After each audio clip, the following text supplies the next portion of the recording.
Welcome back to Tribe Talk, where we talk everything William & Mary Athletics. No need to adjust your screens. I'm Chris Sears, the Media Relations Director at William & Mary, subbing in for the voice of the tribe, Jay Colley. And I welcome in this segment the star of the show, head coach of the men's basketball program, Dane Fischer. Welcome to the broadcast, Coach. Sears, great to have you on.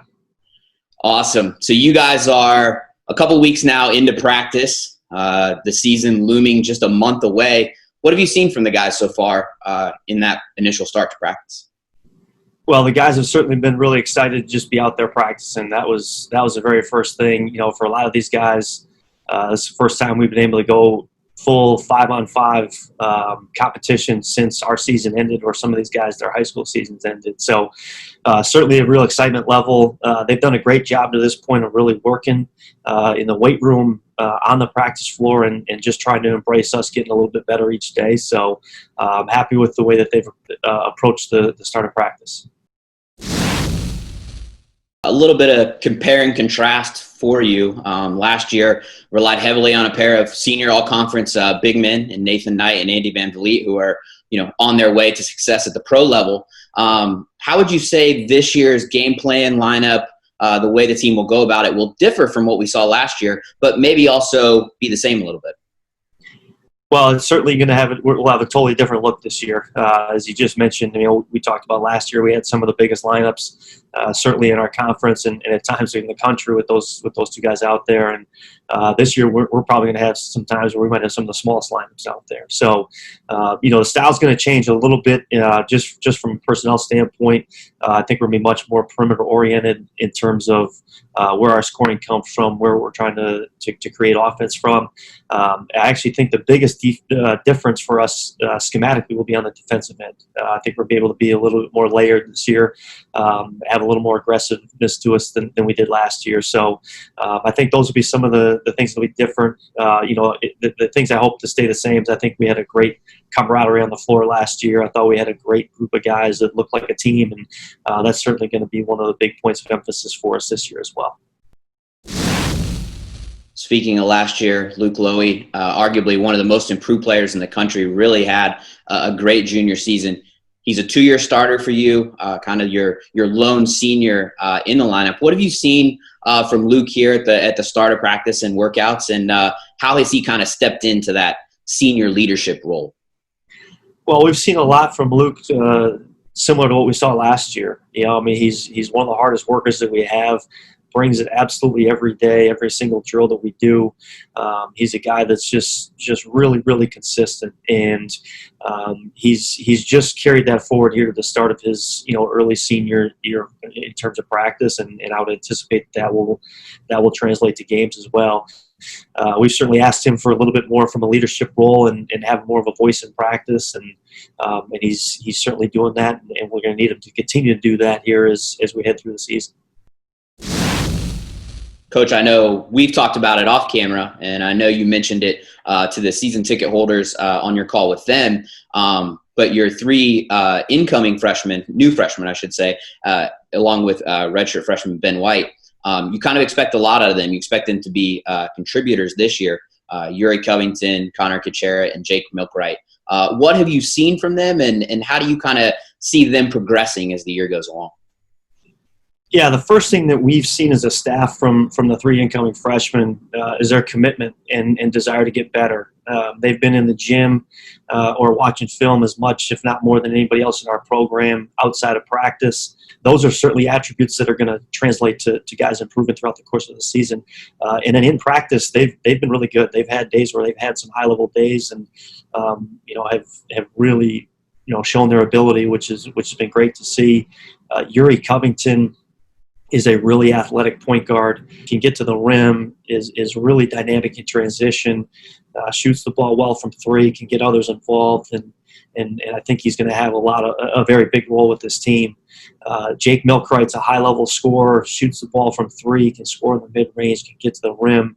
He's gaining more confidence every day, coming back from an injury that he suffered his senior year in high school. And then Connor Kachera is a guy who's well beyond his years in terms of his knowledge of the game and his ability to pick things up and apply it. He's got a high skill level. He's tough. He talks all the time. I think the three of them together are going to have pretty big roles on this team. With COVID, flexibility is kind of the name of the game when it comes to the schedule. I know the CAA recently released its schedule, which will play back-to-back dates, but kind of looking at the non-conferences, that's what we'll hit first here later in November. Are there any opponents or dates that you potentially could share? Yeah, flexibility is a nice way of talking about the non-conference schedule with this stuff going on. Mike Howland, one of our assistants, has done an unbelievable job navigating this whole thing. And, there's so many things that we're looking at with the non-conference schedule, with, trying to play games close to home, so we don't have to travel as much, and trying to play games where you're, limiting exposure and everything. So I can't talk any dates yet, mainly because I don't know if they're going to hold because of how much this has just changed. But, I can say that, Old Dominion and Hampton will be on our schedule this year. University of Virginia be on a schedule. We've got games with George Washington. We've got some home games returned from last year's road games with High Point and Fairfield. So those are some of the teams right now. And I say this, I tell this to everybody when I talk about non-conference schedule. I say this with the understanding that this may change in next week or tomorrow. So it's been quite a process, but we're hopeful that we can have a full non-conference schedule and then obviously lead into league play. And I'll remind the viewers, just check tribeathletics.com for all updates with the schedule. You also can check Tribe Men's Basketball at WM Tribe MBB on Twitter, Instagram, and Facebook. And, as the season rolls along, I'm sure we'll have updates when it comes to the schedule, so check that out. We referenced the CAA schedule and playing to back-to-back dates. So I think my final question for you, we'll talk about, obviously the opponents when it comes to the CAA, but how different will it be playing back-to-back days, and how important will depth be that I think you feel like you have in your program? I think it'll be really different. It's one thing to play on consecutive days, but it's a whole different thing to play the same team. And I've never experienced that as a player, as a coach. So this will be totally different in terms of what we do for preparation from one day to the next, and how much do you change your scheme and that kind of thing. But I think the second part that you touched on there is probably the most important, is having some depth. Because whether it be just for the fact that it's a second game in 2 days, or also just, one of the best ways to give a team a different look is to put some different guys out there. And I think that, one thing that we feel good about with this team is that there hasn't been a ton of separation from 1 to 14 on our roster. And, you've got to have some really good depth here to navigate this season, I think, for the reason you just talked about, but then also with what's going on with COVID and everything comes along with that. So it'll be a unique conference season, that's for sure. Coach, as always, thanks for your time, and good luck with preparation as we get the season rolling here in less than a month. Cheers, I appreciate it, and you were phenomenal filling in here. So Jay's got his work cut out for him. Thanks so much.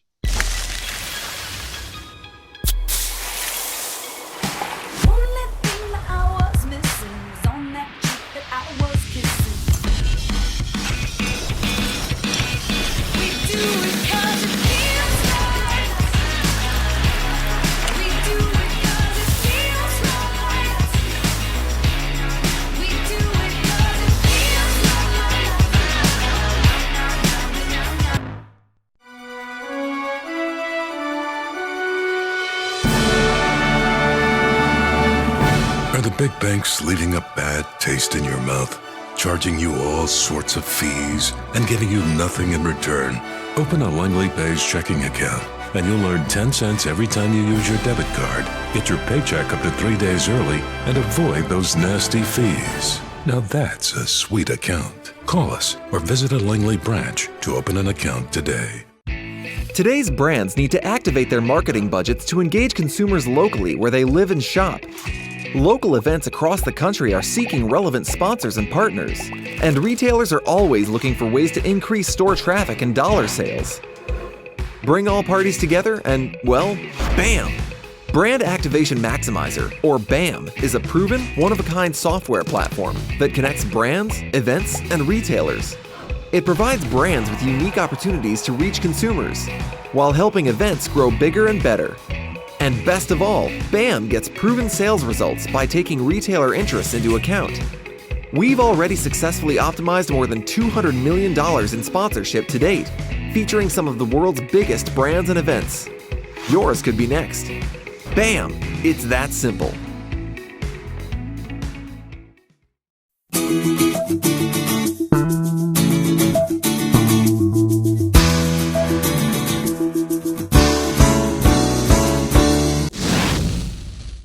Welcome back to Tribe Talk. This is Jay Colley with us, the head football coach at William and Mary, Mike London. Mike, we got a lot of things to cover in this show today, but first of all, how are you feeling?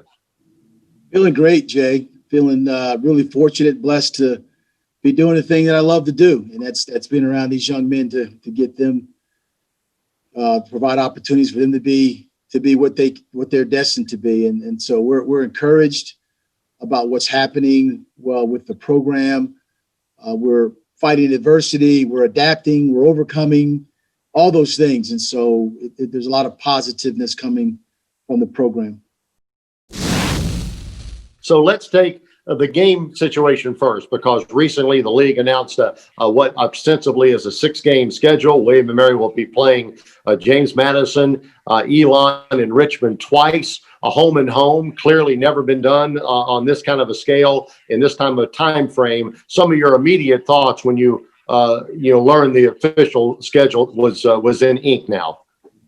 Sure, there's a lot of collaboration going on with the athletic directors, coaches, stakeholders about how we could conduct a season that was safe and that could fit the needs of the conference participants. And when you look at it and they say, well, why you break it up in this, 7 in the north and 4 in the south? I mean, there's a lot of criteria that went into it, but obviously COVID, the number one issue, but traveling restrictions and things like that, overnight hotel stays, those type of things became, important in the conversation.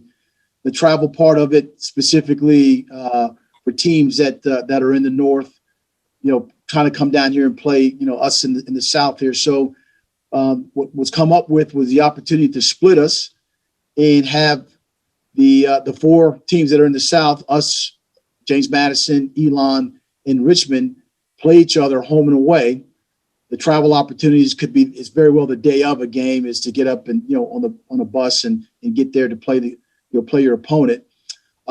With Towson opting out and not playing in the spring, then obviously that had to be adjusted. So then they came up with the northern 7 teams that they're going to play each other once with a bye and just kind of fit the geographical areas that were that spoke to the different circumstances of each school up in the north. And so trusted leadership came up with the best plan and best opportunity for our student athletes to play. And that's the most important part, is the ability for us to play and compete and have a semblance of a season.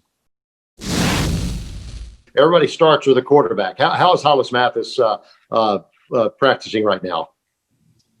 I tell you, Jay, he's doing a fantastic job. He's such a tremendous leader. He's a great young man. The epitome of what a student athlete is. He was a Provost Award selectee and, has done a great job in the classroom, but he's also improved his football IQ. He's gotten bigger, faster, stronger. He understands Coach Taylor's offense. He can facilitate the ball. He's done a great job in directing, knowing his knowledge of playing the game. It's really been neat to watch. And so to watch him just kind of flourish, we're going to be excited about seeing him play when he has a chance to compete against other teams. Give us an idea of what you're going through right now. I mean, from the simplistic, are you in pads right now? Are you tackling? What does practice look like? So what, everyone knows you start out in kind of the phase prospects of it. Phase 1 is small groups and no equipment. In phase 2, you get to use, the footballs and the pads and things like that. Phase 3, you get a semblance of what 11 on 11 looks like. And we're about to go into phase 3. Right now, we still have a little bit of time left before our players get into the exam period. We want to make sure that we have opportunities for them to study and get ready for exams, but at the same time, still take advantage of the opportunities of being in phase 3, which allows you to have 11 on 11, 9 on 7, and those type of things. So we're still, like I said, we're still reaching that point to get into the phase 3 and have a chance to evaluate our team 11 on 11, the different aspects of it, special teams, all those aspects. So we're moving in that direction, but feel positive about where we are, who we have, and what we're doing. Coach, normally we would not bring up a personal illness, but you did make it public recently that you had COVID. How are you recovering from that, and what message can you tell our Tribe fans about your situation? Yeah, thanks for asking, Jay. I feel great. I feel very fortunate. I feel very blessed, knowing that, when a test or the results come out and you're told about that, then sometimes as a human, with emotions, you go all over the place. And faith, family, football has always been important to me. And one of the things that going through the isolation period, being separated from the family and looking out for symptoms is the ability to find out and refocus on what your why is and what's important to you. Because as I was laying or in the room in isolation, you hear about people who were not leaving hospitals. You hear about people who are suffering the serious implications and side effects of the symptoms of COVID. And so your thoughts and your prayers go out to them, but you understand that by the grace of God go I. So, it allowed me to kind of just refocus on what's important, family members, people that surround you and that care for you, that you love. And it's important that you express those feelings to others. And so, as I said, going through the process, my wife and son had to be quarantined, and it was just one of those things that you go through and your mind goes all over the place. But I'm a man of faith, and I just believe that this process and journey has made me better. My thoughts and prayers go out to all those who have lost loved ones, who are enduring the issues of family members that have or friends that have COVID, to wear masks, to the social distancing, to all those things that are being prescribed. It's critically important because, as we all know, it doesn't matter what your political affiliation is or race or religion. It's touched all of us or a lot of us. And so stay vigilant, stay encouraged as well. Rekindle those thoughts and ideas of the people that are important to you and keep living forward. As always, honest and forthright answers to the questions we posed to head coach Mike London. Thanks, Coach, and continued success. Go Tribe. Thank you. Thanks for having me. Go Tribe.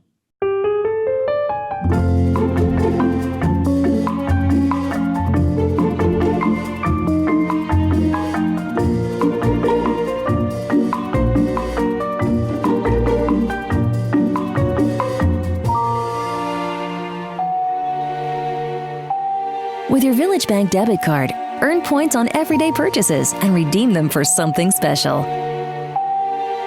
Village Bank, you're a neighbor, not a number. Everything you know about Colonial Heritage is true. A beautiful golf course with exquisite dining and superb event space. But this is also true. You don't have to live there to play, dine, or celebrate there. So let Colonial Heritage be your host for a round, a meal, or a gathering. It's all true. You don't have to live there to enjoy being there. At Colonial Heritage, golf memberships are available. ColonialHeritageClub.com.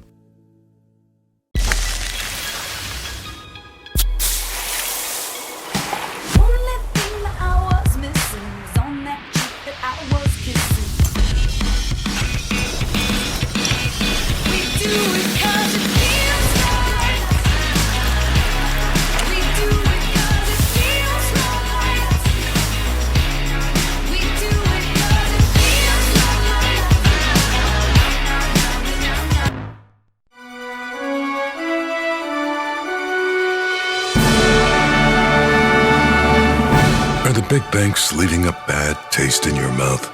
charging you all sorts of fees and giving you nothing in return. Open a Langley Pays checking account, and you'll earn 10 cents every time you use your debit card. Get your paycheck up to 3 days early and avoid those nasty fees. Now that's a sweet account. Call us or visit a Langley branch to open an account today.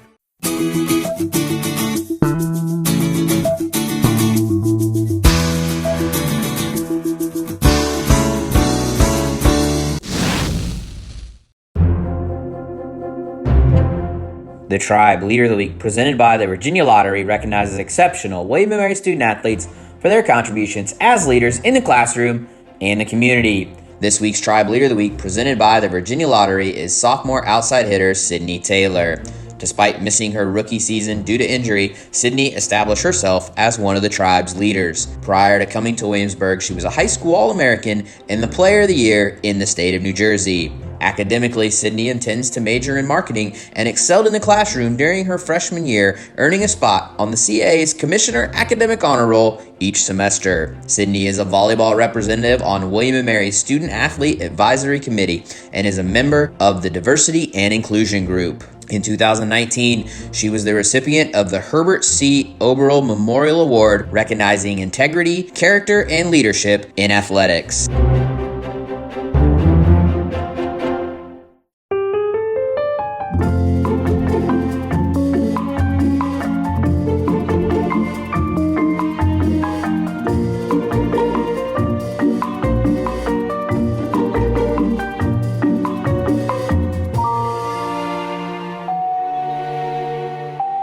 With your Village Bank debit card, earn points on everyday purchases and redeem them for something special.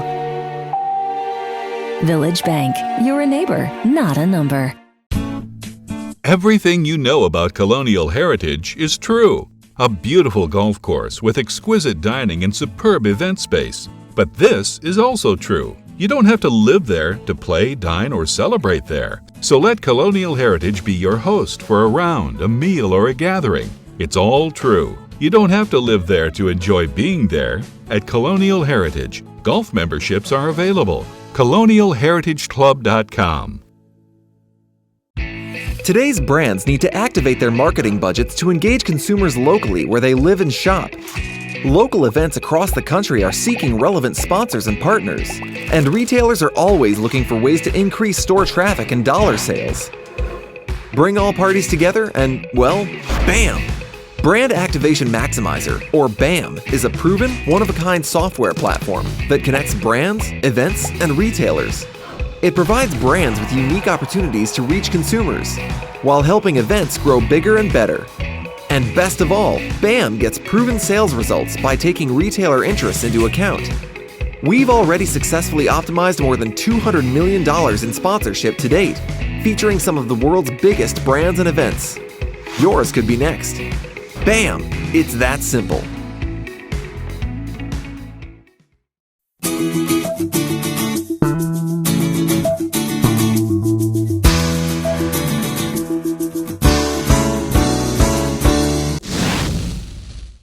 Welcome back to Tribe Talk with us. A very special guest, special in a lot of ways. First of all, he served our great country with time in the Navy. He also graduated from William & Mary in 1969 and happened to be on that team in 1967 that was perhaps the greatest upset in the history of college football. Certainly ranked up there as the Tribe went to the Naval Academy and defeated the midshipmen when they were not only number 1 in the East, but number 6 in the country. First of all, Ted Zychowski, welcome to the show. Thanks, Jay. It's nice to be here. One of the reasons we're having you on is to kind of promote something. It's called Gridiron Greats. It's a wonderful show. And this week's show is about, obviously, that 1967 season, and in particular, the victory over Navy. Have you seen the show, and what did you think? Oh, yeah. I watched it. Dr. Barton forwarded me the clip of it, I guess. And it was wonderful. It brought back old memories. Some of those people I haven't seen for a while, but some of them I have. And it was a really well put together. Okay, let's set the stage a little bit. It was homecoming. The Tribe was a decided underdog. the great Marv Levy was your coach. Can you lead us up during the week of practice and how you all felt going up against a homecoming crowd? Well, we just come off of a big win, as a matter of fact, against Ohio University. We knocked them off of their homecoming. I wouldn't say we were cocky, but we were confident. We knew we were playing a very, very good team. But I think we went about practice like we usually did. Coaches gave us our game plan. We practiced what we had to practice, and felt pretty good going up there. Coach Levy is certainly known for those motivational type speeches, and yet very educational type speeches pregame. Any memories of that? Well, only what the guys mentioned in the upcoming clip. I didn't hear this conversation between him and Lester Hooker, but I heard about it. About I guess what they up on the upper stands of the stadium, they had the Iwo Jima and Guadalcanal and stuff. And Marv goes, they play a hell of a schedule. Welcome back to Tribe Talk. With us, a very special guest, former tight end for William & Mary, a 1969 graduate, but today specifically talking about a game that happened in 1967, one of the biggest upsets in college football history. William & Mary going to the Naval Academy and getting that upset. Now you're trailing, as I read this story, 16-0 in the third quarter. Where did it come from to keep the spirit going and carve out that upset? Well, we had played them tough. It was 9-0 at halftime. They had a quirky interception sometime in the third quarter, went up 16-0. But we were playing tough. We really were playing tough, both defensively, offensively. We were struggling a bit, but things started opening up. I think it was towards the end of the third quarter. I drew a pass interference call on the 1 yard line. And I think it was Dan Dara. Somebody went in for a touchdown right afterwards. So it just started rolling then. Give us a little bit of an update on your life and what you did after graduating in 1969. Well, I joined the Navy. Spent 23 years in the Navy and got out in 92. And then became a middle school teacher for 16 years. So and then, I don't know, about 5 or 6 years ago, I finally hung it up and now do volunteer work and things like that. Your whole life, very frankly, has been about service, and we thank you for that. As a William & Mary fan and fans listening, I'm sure they are delighted to catch up with you. Continued success in all your endeavors, and hopefully we get back on the field and you can come support the Tribe in the spring coming up here. I always do, and I'm looking forward to it. Thank you, Jay.